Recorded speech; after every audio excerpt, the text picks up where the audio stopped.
तर मंडळी सर्वांना गुड मॉर्निंग। आत्ताचे वाजलेत सकाळचे 5 आणि माझी तयारी सुरू आहे मुलांच्या डब्यांसाठी। मुलांना मी आज डब्यात देणार आहे आलूचा पराठा। त्यासाठी मी आलू शिजवून घेतलेत। ही आहे चवळीची भाजी आणि मुलांना आज मी चवळीच्या शेंगाची भाजी देणार आहे। त्यासाठी ही भाजी तयार करून घेतली आहे आणि ही आलूची भाजी मी पराठ्यासाठी तयार करून घेतलेली आहे। व्हिडिओ खूप मोठा होत असल्या कारणाने मी भाजीचे व्हिडिओ टाकलेले नाहीत।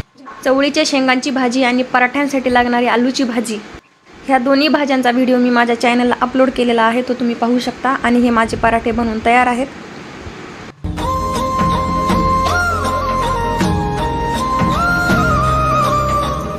आणि आता मी मुलांचे डबे लगेच भरून घेणार आहे। आज मला डब्बा बनवायला खूपच वेळ लागला आणि उशीर झालेला आहे। कधी कधी लवकर उठूनही खूप गोंधळ उडतो। असो तरी माझा डब्बा वेळेवर तयार झाला आहे आणि हे डब्बा मी भरून घेते मुलांसाठी। तुम्ही तुमच्या मुलांना डब्यात रोज काय देता हे कमेंट करून सांगा आणि मलाही मुलांना डब्यात देता येतील अशा भाज्या सुचवत जा। तुम्हाला हा व्हिडिओ कसा वाटला हे कमेंटमध्ये नक्की सांगा। Bye bye.